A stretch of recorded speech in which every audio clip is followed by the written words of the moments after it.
Hai, Assalamualaikum. Bertemu kita kembali dalam Info Jakis.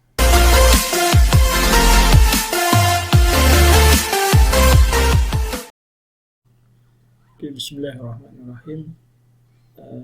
Saya ingin berkongsi maklumat bagaimana cara untuk kita sediakan data untuk kita guna pakai bagi tujuan menghantar SMS kepada ramai orang dengan hanya satu klik saja.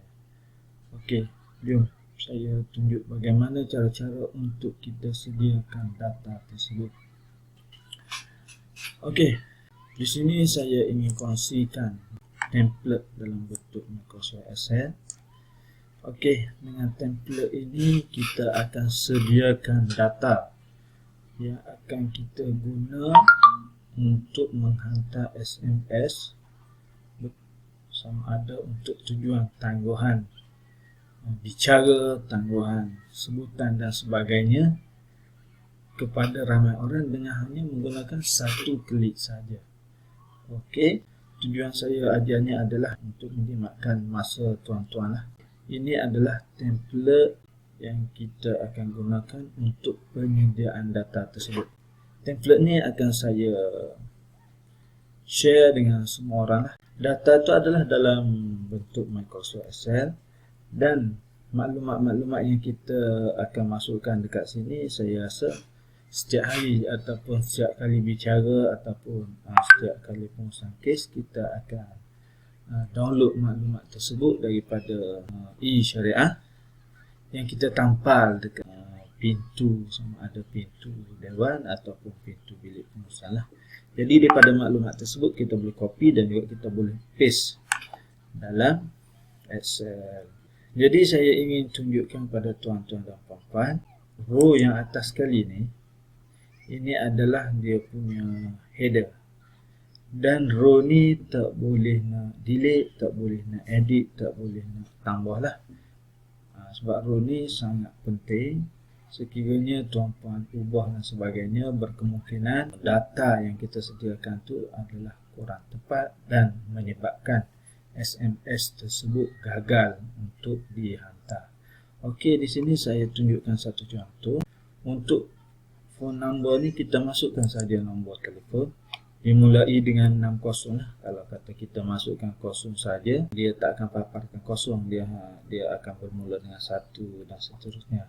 Jadi saya nasihatkan masuk 60.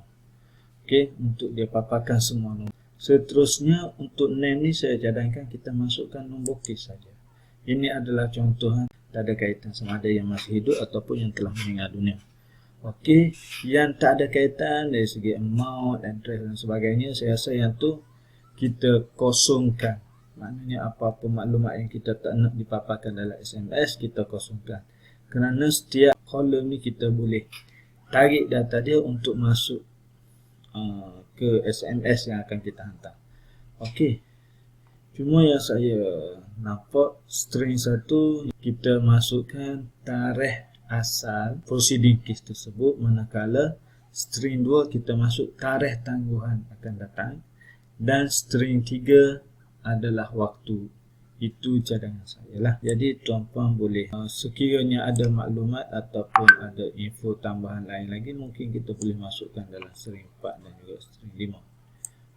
Dan kita boleh senaraikan lah sebanyak mana maklumat orang dan juga maklumat kes yang kita ingin buat tangguhan dan juga yang kita akan hantar SMS dengan hanya satu klik saja. Okey.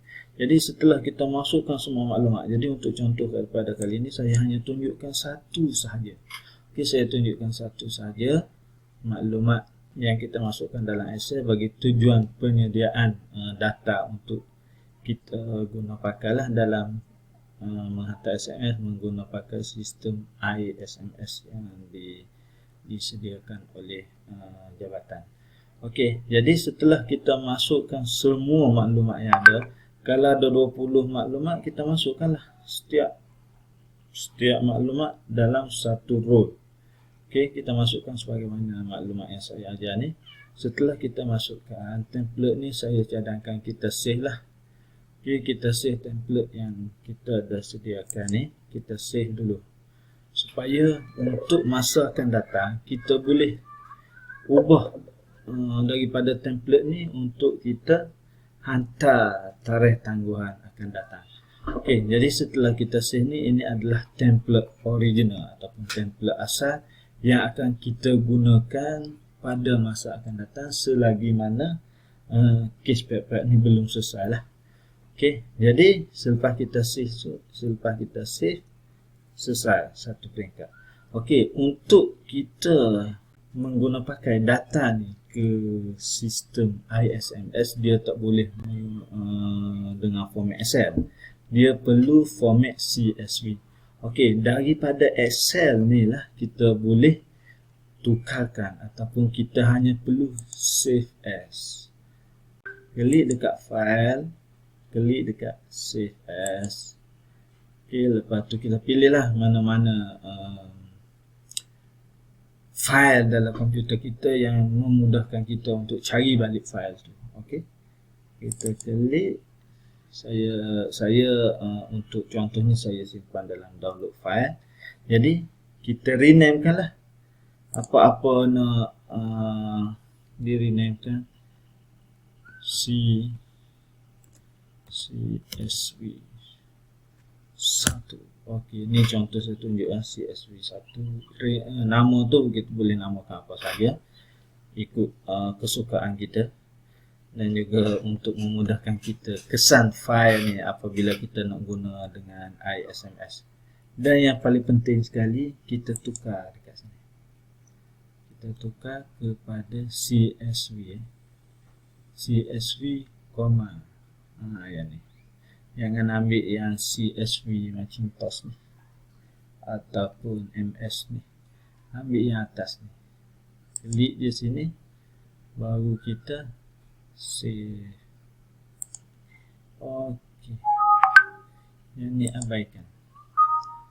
Okey, selesai satu tahap. Jadi kita nak pastikan sama ada apa yang kita save tu boleh diguna pakai ataupun dalam bentuk CSV, kita boleh semak file tersebut. Sebagai contoh yang saya save kat sini tadi, kita boleh tengok balik sama ada betul ataupun tidak format dia.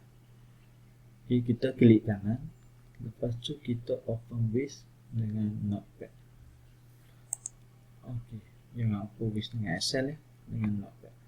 Okey, sekiranya maklumat yang dipaparkan adalah macam ni, okey, ada koma ni, okey, maka maklumat tersebut adalah maklumat yang valid lah, yang boleh kita guna pakai dengan ISMS untuk kita hantar SMS kepada ramai orang dengan hanya satu klik saja.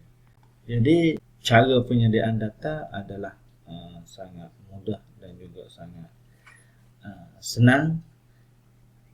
Untuk seterusnya saya akan ajar bagaimana cara untuk kita menghantar SMS menggunakan pakai ISMS yang disediakan oleh jabatan.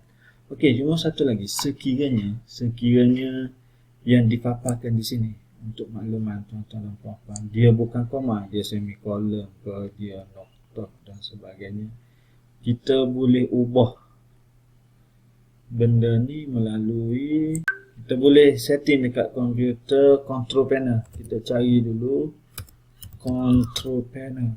Okey, bila kita pergi dekat control panel, okay, saya tunjuk bagaimana kita nak tukar sekiranya bukan koma yang dipaparkan. Kita pergi dekat control panel, pergi dekat clock, lepas tu klik region, kita klik dekat additional setting dan list separator ni kita boleh tukar sini. Kalau dia koma, kalau dia semikolon ke, kalau dia nokta ke, kita tukarlah kepada koma. Selepas kita dah tukar, kita klik apply dan juga klik OK. Seterusnya okey. Lepas tu kita save as baliklah. Andai kata maklumat ini bukan koma, maklumat ini maknanya yang membezakan antara dua maklumat, bukan antara dua darjah, yang membezakan antara dua maklumat ni bukan koma. Itu cara kita nak tukarlah dengan komputer ataupun laptop masing-masing. Okey, jadi selepas ini saya tunjukkan bagaimana cara kita nak menggunakan data yang kita save as dalam bentuk CSV dengan ISMS. Okey.